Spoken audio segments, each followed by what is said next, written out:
Hello students, welcome to my channel Anuradha Maths Gurukul. आज मैं आप लोगों के साथ आर.डी. शर्मा का चैप्टर 12 का एक्सरसाइज 12.1 का क्वेश्चन नंबर 3 डिस्कस करूंगी। तो हम देखते हैं कि क्वेश्चन नंबर 3 में क्या बोल रहा है। कैलकुलेट द प्रॉफिट और loss and profit and loss percent in each of the following case. हमें क्या फाइंड आउट करना है, प्रॉफिट एंड लॉस पता करना है और प्रॉफिट एंड लॉस परसेंट पता करना है। ठीक है, तो हम एक एक करके देखते हैं कि कैसे इसको फाइंड आउट करेंगे। ठीक है, तो यहाँ पे हमको कॉस्ट प्राइस दिया हुआ है और सेलिंग प्राइस दिया हुआ है और प्रॉफिट या लॉस इन दोनों में से जो भी होगा वो और उसका परसेंटेज फाइंड आउट करना है। ठीक है, तो यहाँ पे हम क्लियरली देख रहे हैं कि जो सेलिंग प्राइस है वो कॉस्ट प्राइस से ज़्यादा है। तो जब भी हम कोई चीज़ जितने प्राइस पे खरीदे उससे ज़्यादा पे अगर सेल करते हैं तो हमको ऑलवेज क्या होता है, अगर S P greater than C P होता है तो हमको ऑलवेज होता है प्रॉफिट। यानी कि यहाँ पे हमको इस कंडीशन में हमको प्रॉफिट और प्रॉफिट परसेंटेज फाइंड आउट करना है। ठीक है, पहला चीज़ क्लियर हो गया। तो अब यहाँ पे हम प्रॉफिट पहले पता कर लेते हैं क्या होगा। तो प्रॉफिट होगा, प्रॉफिट का निकालने का क्या फॉर्मूला है, S P minus C P. ठीक है, तो एस पी यहाँ पे गिवन है ₹5,000 माइनस कॉस्ट प्राइस क्या गिवन है 4,560। ठीक है, तो हम इन दोनों को सब्ट्रैक्ट करके प्रॉफिट पता कर लेते हैं। 5,000 माइनस 4,560। ठीक है, 0 10 माइनस 6 4 9 माइनस 5 4 कैंसिल हो गया, यानी कि प्रॉफिट जो हो गया 440। यही हमारा प्रॉफिट हो गया। अब हमको प्रॉफिट परसेंटेज पता करना पड़ेगा। क्यों? क्योंकि यहाँ पे लॉस नहीं हुआ है, प्रॉफिट हुआ है, तो प्रॉफिट परसेंटेज फाइंड आउट करेंगे। ठीक है, तो जो प्रॉफिट परसेंटेज फाइंड आउट करेंगे उसमें प्रॉफिट परसेंटेज हमको फाइंड आउट करना है। तो ये क्या हो जाएगा, ये होता है profit divided by C P into 100। Profit percentage हो जाएगा profit divided by C P into 100। और अगर लॉस परसेंटेज हमको पता करना है तो loss divided by C P into 100। ठीक है, तो यहाँ पे अब हम देख लेते हैं। प्रॉफिट तो हमको मालूम है कि कितना आया है, प्रॉफिट आया है 440 और सी पी ऑलरेडी गिवन है 4,560 इंटू 100। ठीक है, तो अब इसको सॉल्व कर लेंगे तो हमको प्रॉफिट परसेंटेज मिल जाएगा। ठीक है, कैंसिल हो गया, यानी कि 4,400 डिवाइडेड बाय 456। ठीक है, अब इसको डिवाइड करने के बाद 456 से 4,400 को डिवाइड करेंगे तो आएगा 9.649।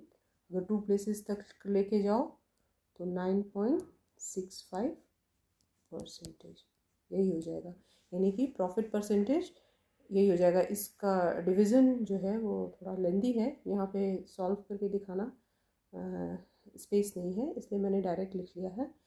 और इसको आप डिवाइड करके और परसेंटेज निकाल सकते हो। ठीक है, यही हो गया प्रॉफिट और प्रॉफिट परसेंटेज इस प्रॉब्लम का। अब हम नेक्स्ट प्रॉब्लम एस पी भी गिवन है। तो जो यहाँ पे हम देख रहे हैं कि सेलिंग प्राइस जो है वो कॉस्ट प्राइस से कम है। सेलिंग प्राइस जो है वो कम है, कॉस्ट प्राइस से लेस है। ठीक है, तो अगर सेलिंग प्राइस ज़्यादा होता है तब तो प्रॉफिट होता है, लेकिन अगर कम होता है तो क्या होता है, लॉस हो जाता है। यानी कि इस केस में हमको लॉस होगा, तो हमको प्रॉफिट नहीं लॉस और लॉस परसेंटेज फाइंड आउट करना है। ठीक है, तो लॉस क्या होता है, लॉस का फॉर्मूला होता है चूँकि सी पी ज़्यादा होता है तो सी पी में से हम माइनस कर देंगे एस पी को। ठीक है, और यहाँ पे कॉस्ट प्राइस क्या दिया हुआ है, कॉस्ट प्राइस है ₹2600 और सेलिंग प्राइस है ₹2470।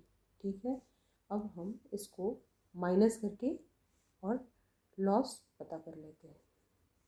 तो 2600 2470, ठीक है। 0 10 माइनस 7 3 और 5 माइनस 4 1, यानी कि लॉस जो हो जाएगा वो हो जाएगा ₹130, ठीक है। अब हमको लॉस परसेंटेज पता कर लेना है। तो लॉस तो हमारा आ गया ₹130। अब देखते हैं कि लॉस परसेंटेज कितना होगा। तो मैंने आपको लॉस परसेंटेज का फॉर्मूला बताया है। क्या होता है? लॉस परसेंटेज जो होता है वो होता है loss divided bye CP into 100। Simple है। अब लॉस हमको ऑलरेडी पता है, वो 130 है, और CP हमको पता है 2600, ठीक है, इंटू 100। अब इसको सॉल्व कर लेंगे तो लॉस परसेंटेज आ जाएगा। यहाँ से 2 कैंसिल आउट हो गया। अब 130 को 26 से डिवाइड देंगे तो 26 5 जा 130 हो जाता है, ठीक है। 26 5 जा 130 होता है, यानी कि ये लॉस परसेंटेज कितना हो जाएगा? 5%।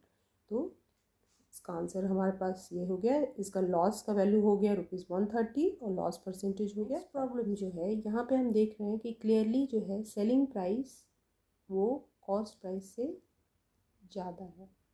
तो अगर सेलिंग प्राइस कॉस्ट प्राइस से ज़्यादा हो जाता है तो हमें क्या होता है? प्रॉफिट होता है, ठीक है। यानी कि इस क्वेश्चन में हमको प्रॉफिट फाइंड आउट करना है। तो बहुत ही आसान है। प्रॉफिट फाइंड आउट करने के लिए हम क्या करेंगे? Selling price minus cost price, ठीक है। सेलिंग प्राइस का वैल्यू कितना है? ₹350 और कॉस्ट प्राइस है ₹332। अब इनको हम माइनस कर लेते हैं तो हमें प्रॉफिट पता चल जाएगा, ठीक है। 350 332 8 4 माइनस 3 1, यानी कि ₹18 जो हो गया ये हमारा हो गया प्रॉफिट। अब हमको प्रॉफिट परसेंटेज पता करना है, ठीक है। तो प्रॉफिट परसेंटेज पता करने के लिए क्या करेंगे? प्रॉफिट परसेंटेज क्या हो जाएगा? प्रॉफिट बाय CP इंटू 100, ठीक है। तो प्रॉफिट हमारा क्या आया? ₹18 और CP क्या है? 332 इंटू 100, ठीक है, is equal to 1800 divided by 332। जब हम 332 को 1800 से डिवाइड करते हैं तो जो वैल्यू आता है वो कितना होगा? वो वैल्यू है 5.42%। अब इसमें डिवाइड करने के लिए स्पेस कम है और डिवीज़न तो आप कर सकते हो, तो आप करके देख लो, इतना ही वैल्यू आएगा, ठीक है। अब क्वेश्चन नंबर 4 देखते हैं। यहाँ पे हम एक यूनिक केस देख रहे हैं। यहाँ पे कॉस्ट प्राइस और सेलिंग प्राइस दोनों सेम है। दोनों क्या है? कॉस्ट प्राइस और सेलिंग प्राइस दोनों ही सेम है, जो कि है 1500। तो इस केस में हमें लॉस तो कुछ नहीं होगा और प्रॉफिट भी कुछ नहीं होगा। प्रॉफिट भी ज़ीरो हो जाएगा, ठीक है। प्रॉफिट क्या हो जाएगा? कुछ होगा ही नहीं, ज़ीरो हो जाएगा। क्यों? क्योंकि हम जानते हैं कि प्रॉफिट क्या होता है? SP माइनस CP होता है, और SP माइनस CP क्या है? 15 रुपीज़। 1500 माइनस ₹1500, तो इसका वैल्यू तो ज़ीरो ही हो जाएगा। और प्रॉफिट परसेंटेज जो है वो भी 0% हो जाएगा, क्योंकि प्रॉफिट परसेंटेज क्या होता है?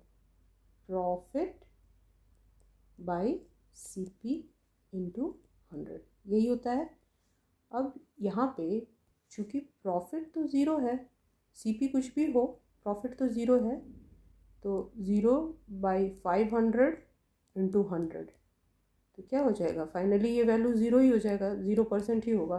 तो ऐसे भी हम ये चीज़ जानते हैं कि अगर कॉस्ट प्राइस और सेलिंग प्राइस इक्वल होता है तो प्रॉफिट भी ज़ीरो होता है और प्रॉफिट परसेंटेज भी ज़ीरो होता है। इसको मैथमेटिकली भी मैंने आपको करके दिखा दिया, ठीक है। अगर आपको ये वीडियो अच्छा लगा तो प्लीज़ लाइक करें, शेयर करें और सब्सक्राइब करें।